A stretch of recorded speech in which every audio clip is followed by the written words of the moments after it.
Luis Miguel.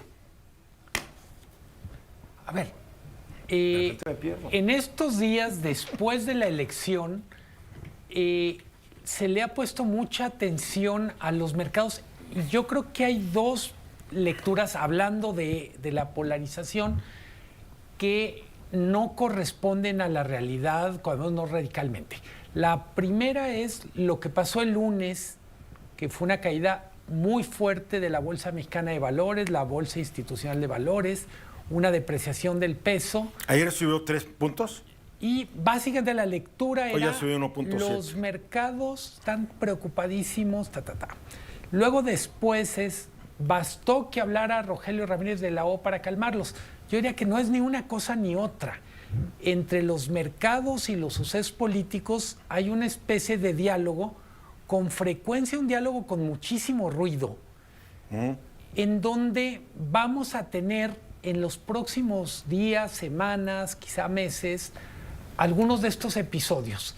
Primero, es verdad que la sorpresa por un triunfo que le dio virtualmente la mayoría calificada en el Congreso, mete variables que nadie tenía previstas todavía el sábado o el domingo a mediodía.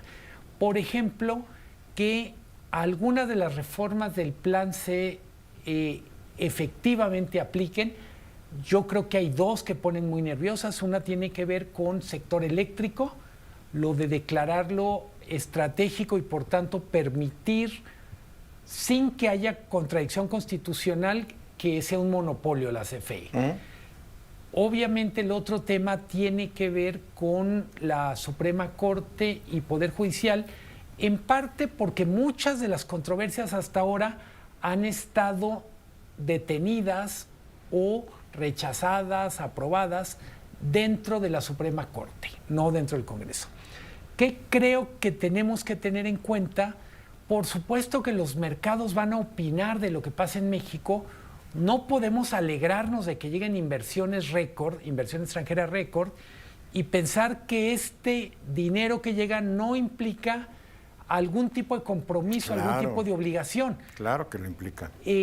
Creo que estuvo muy bien que el secretario de Hacienda tomara la palabra prácticamente el martes temprano para delinear, yo diría de manera muy parca, demasiado parca, lo que va a ser la política económica. Es que no puede ser demasiado detallista porque todavía hay un presidente en el poder y él está casi hablando de lo que vendrá con la nueva presidenta y complicado, complicado. Y junto con pegado, hay que decir que le va a tocar dar pruebas de que lo que dice ayer efectivamente lo van a cumplir.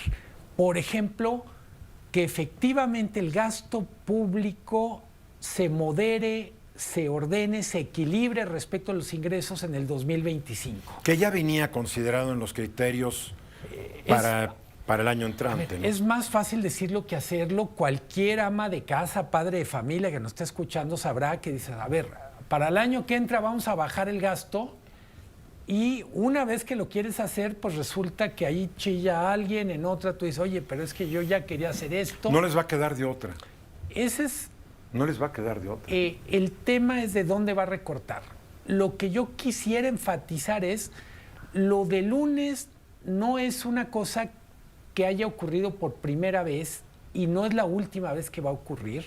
Tendremos de repente reacciones, alguien dirá, sobre reacciones del mercado frente a una noticia dada en México.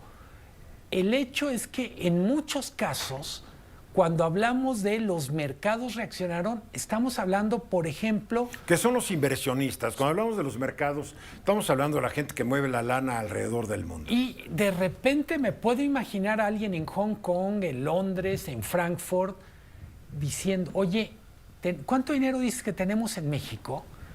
Oye, ¿me puedes pasar una tarjeta informativa con eso de qué es el Plan C?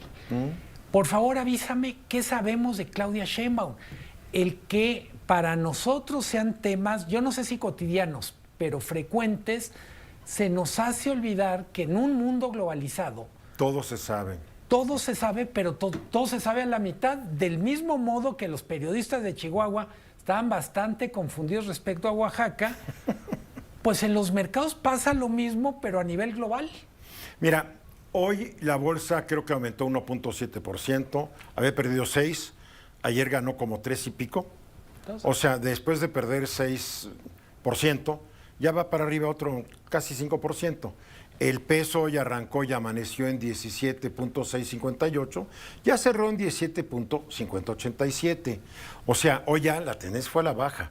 ¿Por qué? Porque yo creo que los mercados, que es la gente de la lana en serio del mundo, está viendo, a ver, tal vez no viene tan mal la cosa. Porque si siguieran muy convencidos, seguiría perdiendo. No, seguiría perdiendo. Creo yo. Juan. Mi percepción es que se le da a la presidenta o a la candidata ganadora un cheque en blanco. O sea, al final del día, con un Congreso con mayoría, con una victoria tan aplastante, con un plan C que ha anunciado que se va a llevar a cabo, es un cheque en blanco, una presidencia sin contrapesos que puede eliminar al INE, que puede hacer que la Corte... Yo creo que los sea inversores del votada mundo de les otra- vale un cacahuate el INE. No, a Están ver, más preocupados lo que- por sí. el juego de poder. Pero además, estos inversionistas están acostumbrados a invertir en países que no tienen democracia, ¿eh? Están invirtiendo en Polonia y están invirtiendo en Hungría. Y antes de que Putin invadiera a Ucrania, estaban invirtiendo en Rusia. Son menos miedosos de lo que quisiéramos suponer. Porque no tienen todo su dinero aquí, tienen algo aquí, algo allá, algo allá. Dicen, pues aquí perdí un poquito, aquí gané un poquito. Son muy sofisticados, ¿eh? Sí, estoy de acuerdo. Somos más miedosos cuando vivimos aquí, porque nosotros somos...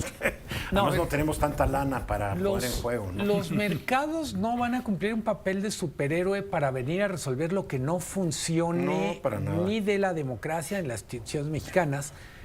Y yo creo que lo que sí, y me parece que si pudiéramos tomar lo que pasó entre lunes y martes, el gobierno próximo entiende o entendió que va a tener que dialogar Claro. o dar explicaciones en tiempo real Claro.